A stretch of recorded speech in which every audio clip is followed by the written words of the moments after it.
샬롬. 우선 우리 예배 가운데 짧게 우리 여름 행사를 교육부에서 한 것이 소개가 되었는데, 오후 예배 때 여름 행사 보고와 또 같이 예배를 드립니다. 같이 예배를 드리면 참 좋겠다 이런 생각을 합니다. 여러분 같이 참석해 주시고, 우리 노정수 권사님의 이야기를 들었어요. 천국은 예기치 못하게 받는 하나님의 큰 선물이다 라고 하셨습니다. 그러니까 노정수 권사님의 삶의 그 짧은 이야기가 어쩌면 누룩의 비유에 대한 전부다 이런 생각이 들었어요. 노정수 권사님의 그 이야기가 한 가정에 한 사람이 예수님을 알게 되고, 예수님께서 그 가정에 들어오셨고 그 가정이 변화되는 모습 보면서 이 이야기가 누룩의 이야기의 전부다. 아마 여러분들은 이 생각을 하시면서 오늘 예수님이 하셨던 이 누룩의 비유의 이야기를 들으시면 될 것 같아요. 우리는 하나님이 일하시면 크고 놀라운 일이 일어나게 되기를 기대를 하게 되죠. 불이 내려오고 홍해가 갈라지고 병자가 일어나고 또 엄청난 부흥이 일어나야 하나님의 역사다 이런 게 좀 느껴질 때가 있습니다. 그런데 예수님은 천국을 설명하시면서 의외의 것을 선택을 하셨어요. 누룩입니다. 예수님은 천국은 바로 누룩과 같다, 오늘 이렇게 비유를 통해서 말씀을 하셨어요. 그래서 우리의 천국에 문제가 있어요. 무엇입니까? 보이지 않는다는 거예요. 안쪽에서 서서히 조용하게 이루어지지만 잘 느껴지지 않습니다. 이루어지지만 잘 보이지가 않는 거예요. 오늘 예수님께서 이 말씀을 시작을 하셨어요. 사실 이 누룩의 비유는 지난주에 우리가 보았던 겨자씨 비유와 내용과 교훈에서 많이 비슷합니다. 비슷한 점이 굉장히 많아요. 하나님 나라가 일하는 방식, 또 하나님 나라가 성장하는 그런 일들이 이야기가 같습니다. 그런데 왜 또 같은 이야기를 또 하실까라는 질문에서부터 이 비유는 시작을 합니다. 사실은 왜 똑같은 이야기, 이거 봐도 겨자씨의 비유와 누룩의 비유가 사실은 비슷하다는 생각을 많이 하셨을 거예요. 같은 이야기를 왜 하실까? 이 비유에 대해서 몇 가지 질문이 있습니다. 오늘 이 비유는 이 질문부터 좀 해야 할 것 같아요. 왜 예수님께서 어떤 여자의 누룩 이야기를 비유로 쓰셨을까라는 것이죠. 당시 어떤 신앙의 이야기에 여자를 주인공으로 등장시키는 것은 굉장히 드문 일이었어요. 거의 없는 일이었습니다. 그러니까 특별하신 일이라는 거죠. 그러니까 이 비유의 말씀에 왜 여자를 등장시키셨을까? 되게 우리가 이 비유를 묵상하면서 지나가는 부분이기도 합니다. 그런데 이 질문의 답은 의외로 간단하죠. 사실 겨자씨와 누룩의 비유는 한 쌍이다라고 그렇게 우리가 생각하고 있습니다. 겨자씨는 밖으로 퍼져나가는 하나님 나라 이야기고, 또 누룩은 안에서 변화되는 하나님 나라 이야기입니다. 겨자씨는 들판의 이야기고 누룩은 부엌의 이야기예요. 씨를 뿌리는 것은 남자의 삶이고 밀가루를 반죽하는 것은 여자의 삶입니다. 분명한 것은 예수님은 비유들에서 일상의 모든 영역을 하나님 나라의 무대로 드러내셨어요. 초대하셨습니다. 들판과 부엌, 남성과 여성, 밖과 안, 심지어 예수님을 기다리면서 성전에서 정결한 삶을 살던 시므온과 안나에게도 예수님이 오셨을 뿐만 아니라 십자가에 달렸던 강도에게도 천국이 임했습니다. 오늘 내가 나와 함께 낙원에 있으리라 라는 거예요. 겨자씨의 비유와 누룩의 비유를 통해서 하시는 말씀은 분명한 거예요. 어떤 자리든 천국은 주님을 바라보는 자들에게 임한다라는 것입니다. 누구든지 주의 이름을 부르는 자는 구원을 받으리라 라는 것입니다. 오늘 로마서의 말씀, 사도행전에도 똑같은 말씀이 있죠. 사도 바울이 그걸 전합니다. 누구든지 주의 이름을 부르는 자는 구원을 얻으리라 라는 것입니다. 여러분은 주의 이름을 불렀습니다. 여러분에게 천국이 임하는 줄 믿습니다. 구원이 임하는 줄 믿습니다.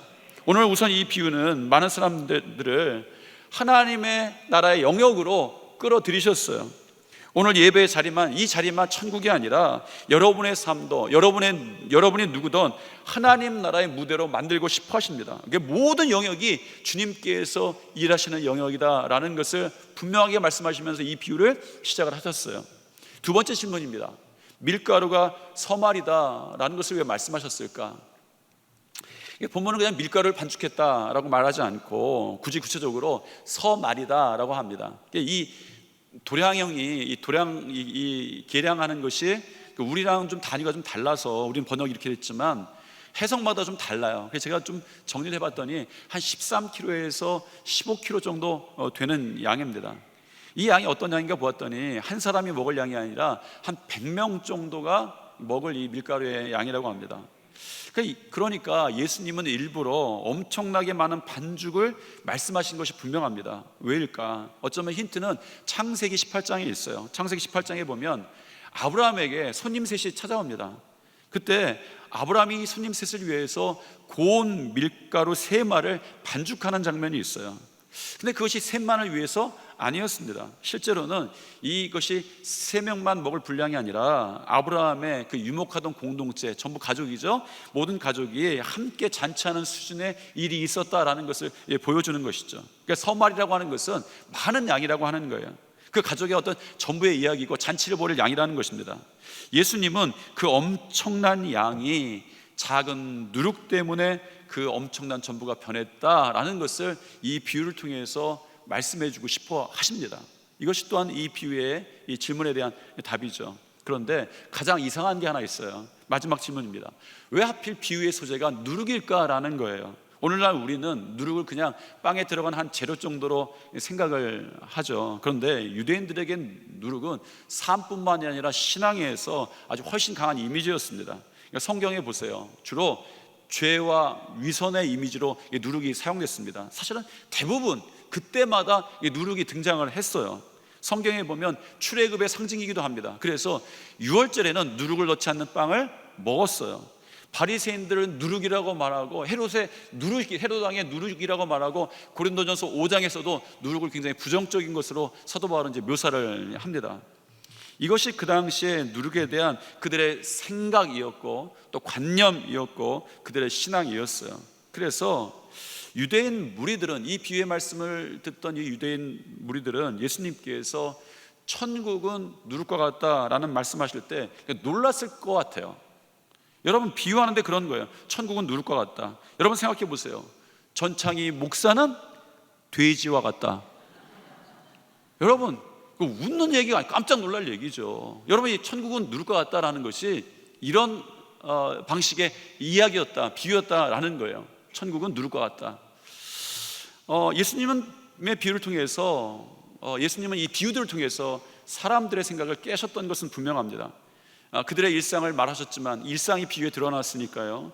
여러분, 그들의 일상을 말했지만 천국에 대한 그들의 생각을 깨셨고요. 그들이 누구인지, 그들 스스로 우리는 천국을 소유할 수 없어 그렇게 생각하고 비하하던 사람들의 생각을, 그들 자신을 깨셨습니다. 그래서 여러분, 그들의 이 생각들이 많이 깨졌죠. 오늘 그들의 관념 하나, 생각 하나를 또 깨십니다. 그래서 누룩을 그 소재로 사용하셨어요. 그러니까 죄가 옳다, 위선이 옳다라고 이야기하신 것이 아니라 그들의 생각의 틀을 깨시고 천국에 대한 말씀을 하기 시작하셨습니다. 깜짝 놀랐겠죠. 어쩌면 우리에게도 지금 하시는 말씀입니다. 천국을 소유하기 위해서 우리들에게 깨어져야 할 것이 있다라는 것입니다. 우리들의 생각이죠. 우리들의 고집입니다. 우리들의 선입견이에요. 결국은 내가 깨어져야 된다라는 것입니다. 천국은 내가 살아서 가는 나라가 아니라 내가 깨져야 갈 수 있는 나라, 내가 깨져야 소유할 수 있는 나라이기 때문이죠. 구약에서부터 예수님이 오실 때까지 사람들의 생각이 하나 있었습니다. 하나님 나라는 압도적으로 임해야 되는 거예요. 거대하게 임하는 겁니다. 단번에 오는 거예요. 그래야 승리합니다. 메시아에 대한 그들의 생각이었고 그들의 바램이었어요. 그 메시아가 이루는 나라에 대한 소망이 그렇습니다. 그래서 예수님의 제자 중에 하나였던 베드로도 사실은 열심당원, 혁명당원이었어요. 성경에 보면 가슴에 그가 칼을 품고 다녔다는 것이 예수님 이야기의 마지막 부분에 그의 삶 가운데 드러납니다. 한번 칼을 세게 빼들 날이 있는 걸 기다리는 거예요. 여러분, 언제 단번에 빼들 날, 그렇게 힘을 쓸 날을 기다리고 있었던 것입니다. 그런데 그들에게, 제자들에게 예수님이 말씀하시는 거죠. 천국은 누룩과 같이 확장한다라고 말씀하셨습니다. 33절에 보니까 여자가 가루 서말 속에 갖다 넣어. 여기 중요한 단어가 있어요. 넣어라는 단어입니다.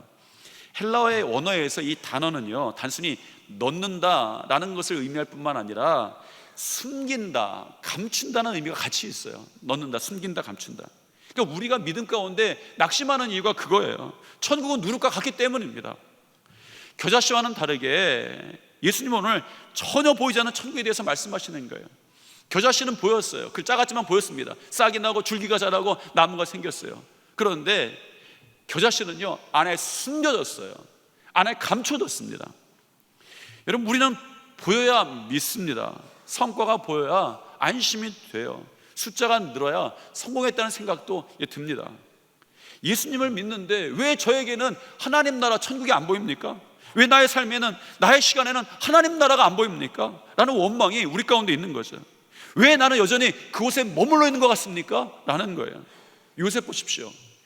하나님은 요셉에게 꿈을 주셨어요. 그 꿈이 그의 인생의 가장 큰 키워드였습니다. 꿈을 주셨어요. 뭐가 달라졌습니까? 아닙니다. 오히려 누명과 감옥이었어요. 다윗도 그랬죠. 사무엘 선지자가 그에게 와서 하나님께서 이 사무엘 선지자를 통해서 왕의 기름 부음의 축복을 받았어요. 여러분, 다윗의 인생의 반죽이 근사해졌습니까? 아니죠. 여전히 그는 양치기였고 오히려 시간이 지나서는 쫓겨 다녔습니다. 그들에게 하나님 나라가 보이는가? 아니죠. 왜요?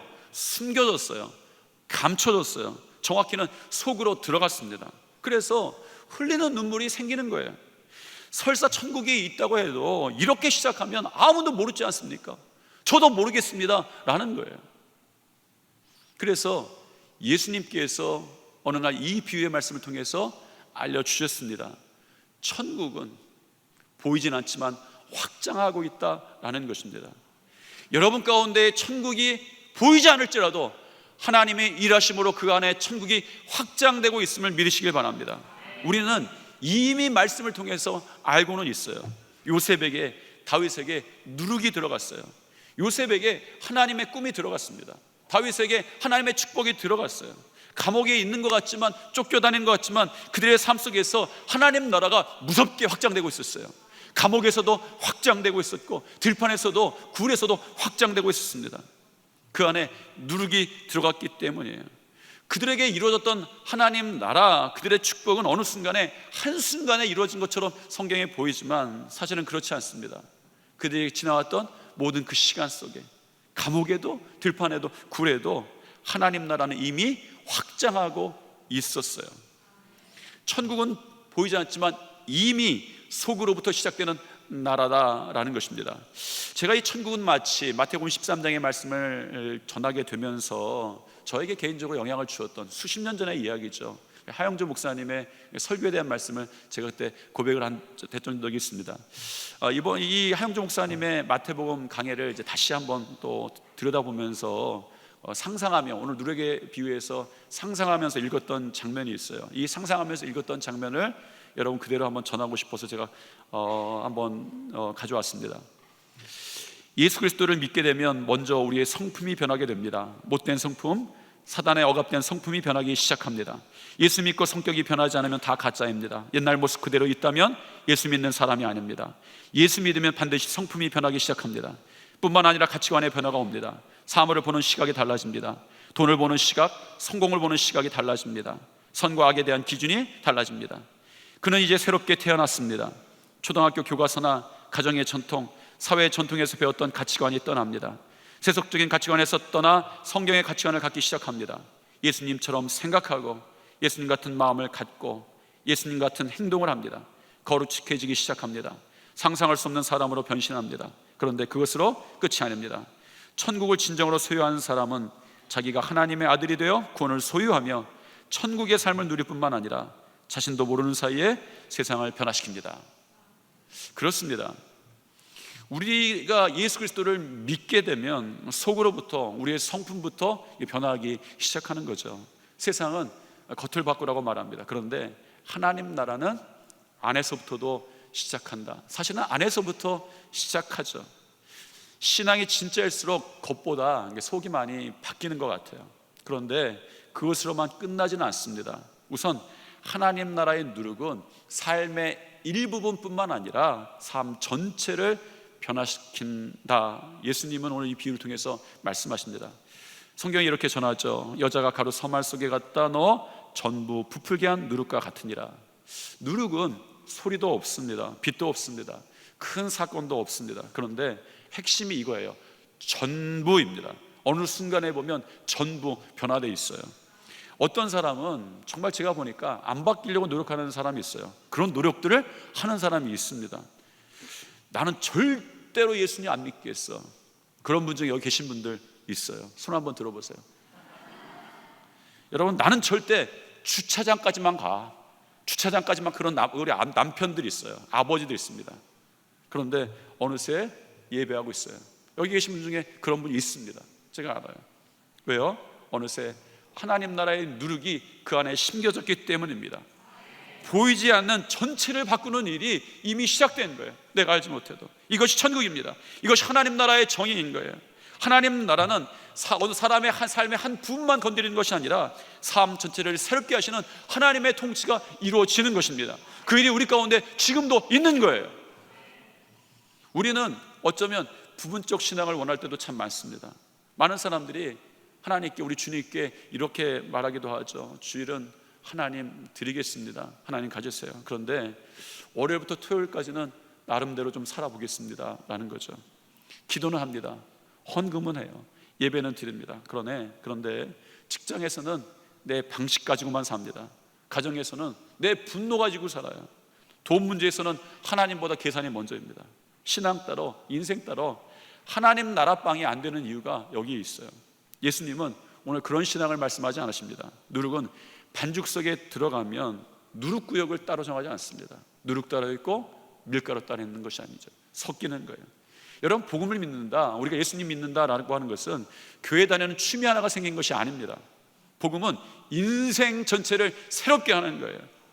진짜 하나님 나라는 내 생각, 말투, 결정, 태도, 관계 모든 영역에 스며듭니다. 복음은 생각을 바꿔요. 가치를 바꿉니다. 말을 바꿔요. 시간 사용도 바꾸고, 돈 쓰는 방식도 바꾸고, 관계도 바꿉니다. 미워하는 방법도 바꾸고, 용서하는 방법도 바꾸고, 여러분 성공하는 방법도 바꿉니다. 왜입니까? 누룩은 전부를 변화시키기 때문입니다. 신앙은 오늘 우리 주일 오전 10시만의 문제가 아니라 삶 전체의 문제인 거예요. 그런데 우리는 어떤 때는 그 변화가 우리 삶 가운데 단번에 이루어지지 않음을 보면서 실망할 때가 생기는 거예요. 우리는 극적으로 변하기를 원합니다. 예수 믿었으니까 나는 지금은 아니지만 극적으로 변하죠. 단번에 내가 예수님의 사람이 되었다, 나도 그렇게 고백하고 싶은 거예요. 예수님의 확신이 가득 나한테 어느 순간에 가득 차길 바란다, 이런 생각이 들어요. 어느 순간에 나도 그런 기쁨의 사람이 되고 싶다, 평안의 사람이 되고 싶다. 지금은 안 되지만 어떤 순간에 그렇게 압도적으로 변하기를 원합니다. 극적으로 오길 바랍니다. 나는 이제 예수님으로 충만합니다. 그런 순간이 나에게도 찾아오길 바랍니다. 그런데 왜 하나님께서는 우리에게 또 우리를 천천히 변화시킬까, 스며들어서 변화시킬까라는 것입니다. 왜? 우리는 느끼지 못하는 사이에, 보이지 않는 사이에 하나님이 그렇게 있다면 왜 우리는 안 보입니까? 라는 거죠. 하나님은 관계를 원하세요. 매일 기도하게 하시고, 매일 말씀을 붙들게 하시고, 매일 성령을 의지하게 하기를 원하십니다. 예수님을 믿는 순간에 구원받음, 칭의는 단번에 이루어집니다. 즉시 이루어져요. 예수를 여러분들이 믿기 시작한 순간에 여러분은 구원 받았습니다. 이게 칭의예요. 그런데 성화는 평생 계속되는 거예요. 그렇게 하나님은 우리의 한 영역씩 우리의 삶 가운데 다루어 가십니다. 오늘은 우리의 말을 다루시고, 내일은 우리의 교만을 다루시고, 어느 날은 우리의 돈을 다루시고, 또 어느 날은 우리를 용서를 배우게 하시는 거예요. 평생 동안 우리의 삶 전체를 변화시키기로 작정을 하셨습니다. 그래서 어쩌면 우리의 삶에 일어나는 천국에 대해서, 그 변화에 대해서 느려도 낙심하지 마십시오. 어떤 성도는 이렇게 말해요. 목사님, 10년을 믿었는데 아직도 부족합니다. 그런 부분이 있죠. 10년이 무엇입니까? 20년을 믿었는데 아직도 부족한 거예요. 그렇죠. 우리 모두 부족합니다. 그런데 중요한 질문은 완벽해졌는가라는 것이 아니라 변화되고 있는가라는 것입니다. 분명한 질문들이 여러분 이 비유 가운데 있어야 합니다. 작년에 비해서 여러분 조금 더 온유해졌습니까? 작년에 비해서 조금 더 기도하게 되었습니까? 작년에 비해서 조금 더 말씀을 보고 계십니까? 여러분 작년에 비해서 더 용서하고 계십니까? 작년에 비해서 조금이라도 더 사랑하고 계십니까? 그렇다면 이미 누룩이 여러분 가운데 역사하고 있는 거예요. 하나님은 누룩처럼 일하고 계십니다.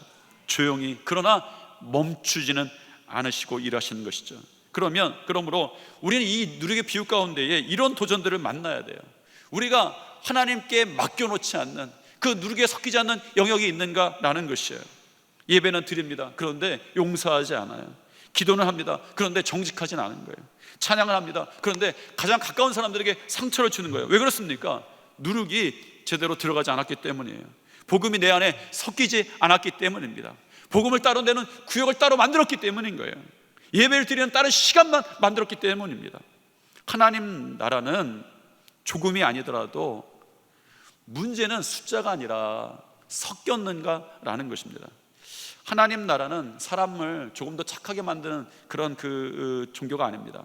죄인을 새 사람으로 만들고, 가정을 새롭게 하고, 공동체를 새롭게 하며 마침내 세상을 향해서 하나님의 생명력을 퍼뜨리는 그런 능력입니다. 이것이 우리에게 요청되는 사명이기도 한 거예요. 우리는 세상과 구별된 거룩을 지키면서도 세상 속으로 들어가는 사명을 잊지 말아야 합니다. 예수님도 그러셨죠. 여러분, 죄에 물들지는 않으셨습니다. 그런데 죄인들과 식사하셨어요. 세리들을 만나셨습니다. 병든 사람들을 만나셨고 부정한 사람들을 만나셨어요. 천국은 분리되어서 역사하지 않습니다.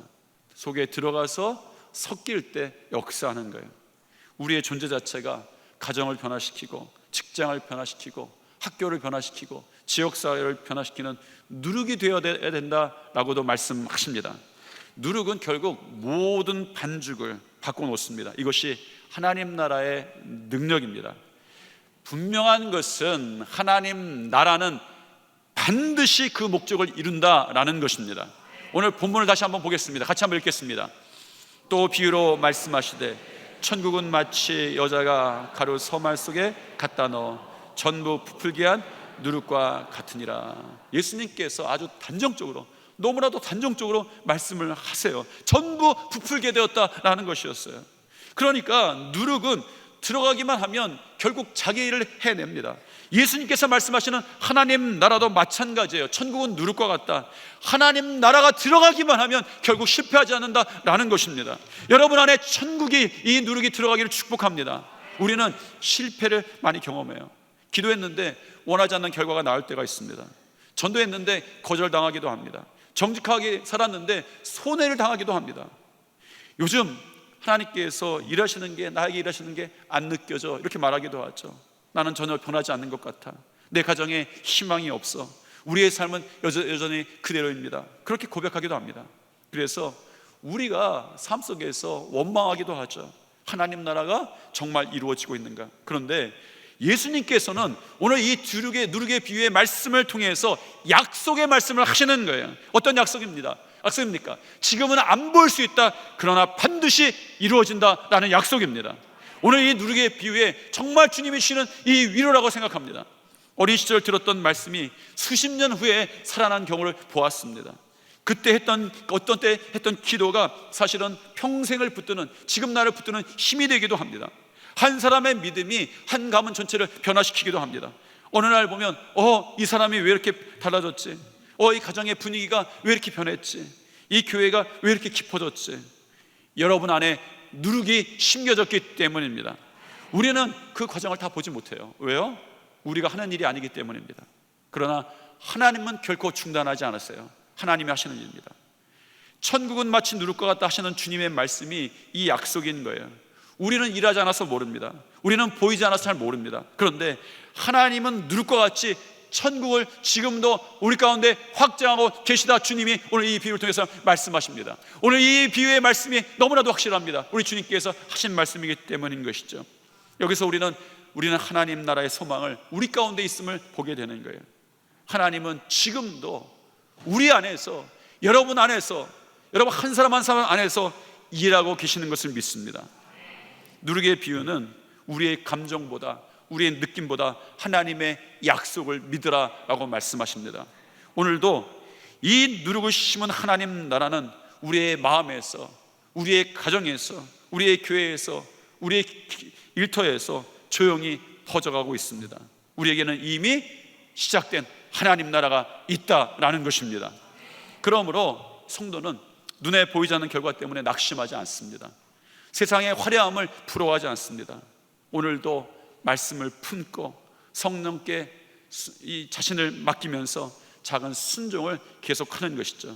왜냐하면 심겨진 누룩은 반드시 반죽 전체를 변화시키기 때문입니다. 하나님은 멈추지 않으십니다. 보이지 않아도 일하십니다. 느려 보여도 전진하십니다. 그리고 반드시 이루시는 거예요. 여러분, 우리의 인생은 중립이 아닙니다. 무엇이 들어가냐에 따라서 달라지는 거예요. 천국의 말씀이, 천국의 소망이, 천국의 찬양이, 천국의 기쁨이, 그 복음이 여러분 안에 누룩으로 들어갈 줄 믿습니다. 여러분 안에 이미 하나님 나라가 시작될 줄 믿습니다. 왜? 우리 주님께서 여러분 안에 이미 심으셨기 때문입니다. 그리고 여러분 자신이 먼저 하나님 나라의 누룩이 되어서 어디를 가든, 여러분의 삶의 터전으로 가든, 여러분의 가정으로 가든, 여러분의 어떤 곳에 가든 여러분이 생명과 거룩과 사랑을 퍼뜨리시는 성도들이 되시기를 축복합니다. 옆에 분과 한번 이렇게 인사하겠습니다. 하나님이 당신 안에서 이미 일하고 계십니다. 다시 한번 인사하겠습니다. 천국은 확장되고 있습니다. 다시 한번 인사하겠습니다. 이번엔 자랑입니다. 자랑을 잘 하셔야 돼요. 옆에 분한테 내 안에 이미 하나님 나라가 있습니다. 하나님 나라의 약속으로, 말씀으로 선포하시고 여러분을 축복하시는 아버지의 마음을 우리가 기억하며 생각하면서 우리 다 같이 일어나셔서 같이 찬양하시겠습니다. 여러분을 축복하시는 하나님의 마음, 또 여러분 스스로, 여러분 또 주변을 위해서 축복하시면서 같이 찬양하시겠습니다. 우리 함께 서로 축복하며 나아갑니다. 여호와는 너에게 복을 주시기를 원하며 너를 지키시기를 원하시며 여호와는 그 얼굴을 너를 향하여 드사 은혜와 평강 주시기 원하. 다시 한번 축복합니다. 여호와는 너에게 복을 주시기를 원하며 너를 지키시기를 원하시며 여호와는 그 얼굴을 너를 향하여 드사 은혜와 평강 주시기 원하. 우리 함께 축복하며 나아갑니다. 너를 보배롭고 존귀하게 여기시는 하나님이 내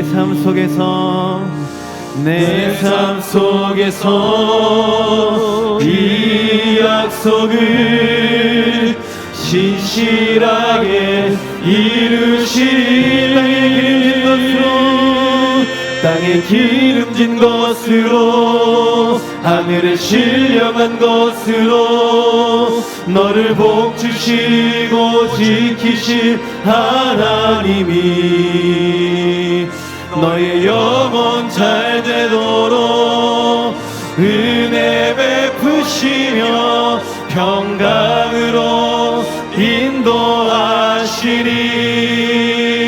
우리 처음부터 고백하며 나아갑니다. 여호와는 너에게 복을 주시기를 원하며 너를 지키시기를 원하시며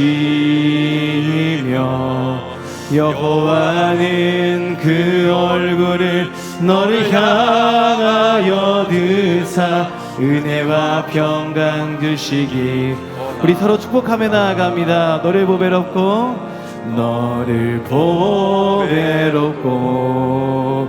존귀하게 여기시는 하나님이 내 삶 삶 속에서 내 삶 속에서 이 약속을 신실하게 이루시리.